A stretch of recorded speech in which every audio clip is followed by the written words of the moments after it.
Hello everyone. आज हम लोग जो टॉपिक कवर करने वाले हैं वो है बिजनेस लॉ का इंडियन कॉन्ट्रैक्ट एक्ट 1872 का एक कंसेप्ट। आज जो क्वेश्चन हम कवर करेंगे वो है what is contract, what are the essential elements of a valid contract. यानी कि कॉन्ट्रैक्ट क्या होता है और एक वैलिड कॉन्ट्रैक्ट होने के लिए क्या एसेंशियल एलिमेंट्स की ज़रूरत पड़ती है। सबसे पहले कॉन्ट्रैक्ट होने के लिए दो चीज़ों का होना ज़रूरी है, एग्रीमेंट और एनफोर्सिबिलिटी एट लॉ। अब एग्रीमेंट क्या होता है और एनफोर्सिबिलिटी क्या होता है वो हम पढ़ते हैं। एग्रीमेंट का मतलब होता है ऑफर प्लस एक्सेप्टेंस। मान लीजिए कि मिस्टर ए है, उसे अपनी कार बेचनी है, तो mister A is giving offer for selling the car to anybody. वो किसी को भी अपनी कार बेचने के लिए रेडी है। That is a general offer. तो ये जो उसने कहा कि मैं अपनी कार बेचना चाहता हूँ, ये एक ऑफ़र हुआ। अगर किसी को उनकी कार परचेज़ करनी है तो वो उस कार के ऑफ़र को एक्सेप्ट करेंगे।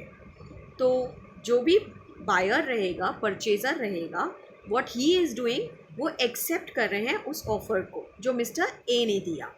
तो there are two things, offer plus acceptance. एक जो कार बेचना चाहता है, दूसरा जो उस कार को परचेज़ करना चाहता है, यानी कि offer plus acceptance.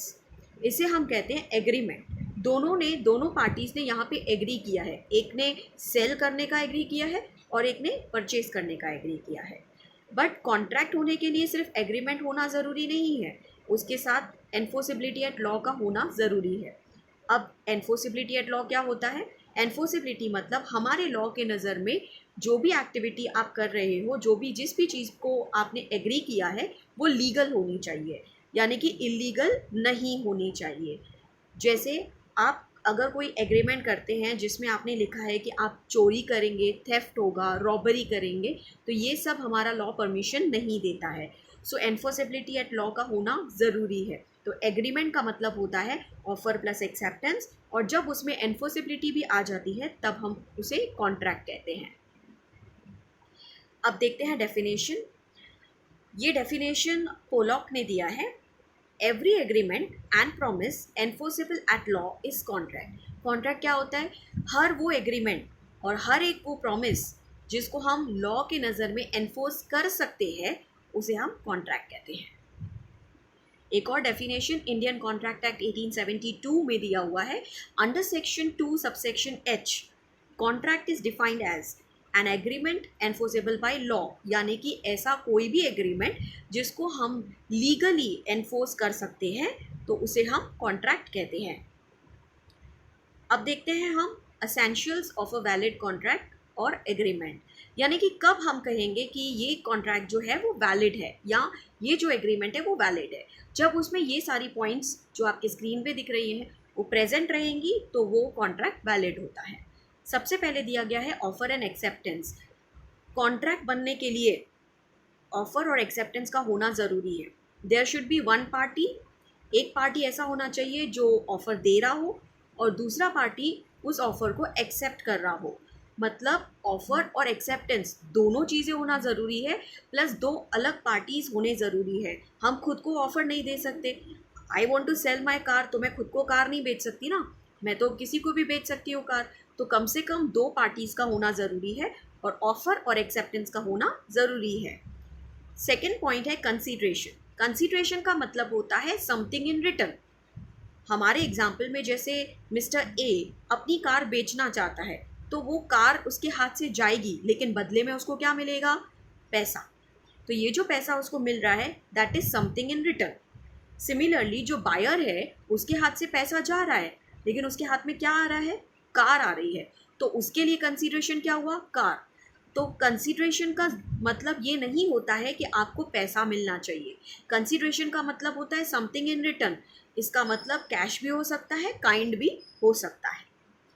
Third point है capacity of the parties to a contract. Capacity का मतलब हैसियत नहीं होता है। कैपेसिटी का मतलब है कि एक पर्सन जो 18 ईयर्स एंड अबव है वो कैपेबल है किसी भी कॉन्ट्रैक्ट को साइन करने के लिए, क्योंकि वो मेजर पर्सन है।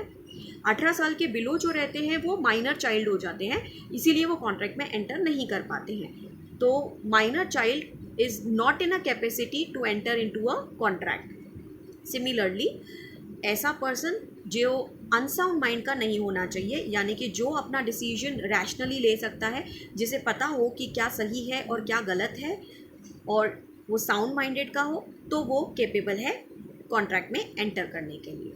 प्लस वो किसी भी तरीके से डिस्क्वालीफाइड नहीं होना चाहिए, यानी कि जैसे मान लीजिए इंसॉल्वेंट पर्सन मतलब बैंकरप्ट, जिसका दिवाला निकल गया हो। जो इंसॉल्वेंट पर्सन होते हैं जिनको कोर्ट ने इंसॉल्वेंट डिक्लेयर किया है, वो डिस्क्वालीफाइड पर्सन में आते हैं और वो भी केपेबल नहीं होते हैं कॉन्ट्रैक्ट के पार्टीज बनने के लिए। तो 3 लोग मैंने कहे, minor child, unsound mind person and disqualified person, ये तीनों केपेबल नहीं होते हैं कॉन्ट्रैक्ट में साइन करने के लिए। 4th पॉइंट है फ्री कंसेंट। फ्री कंसेंट का मतलब है हम जब कॉन्ट्रैक्ट में एंटर करते हैं तो हमारी मर्ज़ी से एंटर करने चाहिए, सोच समझ के कॉन्ट्रैक्ट को पढ़ के फिर हम लोग कॉन्ट्रैक्ट में एंटर करते हैं। जब हमें उसके सारी चीज़ें पता है तब हम एंटर कर रहे हैं, तो उसे फ्री कंसेंट कहा जाता है। ज़ोर ज़बरदस्ती से अगर कॉन्ट्रैक्ट में हमें साइन करवाया गया है तो उसे फ्री कंसेंट नहीं बोला जाता है। तो फ्री कंसेंट अगर नहीं होगा तो वो वैलिड कॉन्ट्रैक्ट नहीं है। The agreement must not be expressly declared to be void. ऐसा कोई एग्रीमेंट नहीं होना चाहिए जिसको हमारी लॉ ने पहले ही वॉइड यानी कि रद्द माना हुआ है। जैसे एग्जाम्पल, हम किसी भी कॉन्ट्रैक्ट में माइनर चाइल्ड को एंटर नहीं करवा सकते, क्योंकि जिस एग्रीमेंट में माइनर चाइल्ड आ गया, जिस कॉन्ट्रैक्ट में माइनर चाइल्ड ने साइन कर लिया, वो कॉन्ट्रैक्ट कभी वैलिड होगा ही नहीं, क्योंकि माइनर चाइल्ड जो है वो केपेबल नहीं है किसी भी कॉन्ट्रैक्ट में एंटर करने के लिए। इसीलिए ऐसे कॉन्ट्रैक्ट्स जो हैं वो वॉइड माने जाते हैं। या ऐसा कोई कॉन्ट्रैक्ट जिसमें हमने ये लिखा हो कि हम रिस्ट्रेन कर रहे हैं किसी को मैरिज करने के लिए, अगर कोई पर्सन 18 साल के अबव है या जो हमारे लॉ ने एज प्रिस्क्राइब किया हुआ है, तो वो प्रिस्क्राइब करने के बाद अगर उसका एज उतना हो जाता है और फिर वो मैरिज करना चाहे तो वो किसी से भी कर सकता है। तो वी कैन नॉट रिस्ट्रेन, यानी कि रेस्ट्रिक्ट हम नहीं कर सकते किसी को कि आप शादी नहीं कर सकते, तो ऐसे कॉन्ट्रैक्ट भी वॉइड होते हैं। राइटिंग एंड रजिस्ट्रेशन, हालांकि ये सब कॉन्ट्रैक्ट्स के लिए ज़रूरी तो नहीं होता है कि हर कॉन्ट्रैक्ट हम लिखे और रजिस्टर करवाएं, लेकिन प्रेफर यही किया जाता है कि हर कॉन्ट्रैक्ट जो है वो राइटिंग में होगा तो सही रहेगा, और उसका किसी कॉन्ट्रैक्ट को हमें रजिस्ट्रेशन भी करवाना पड़ता है, क्योंकि जब ये राइटिंग में रहेगा तो आपके पास एक वैलिड प्रूफ हो जाता है और फ्यूचर में आपको ये राइटिंग और रजिस्ट्रेशन हेल्प करेगा।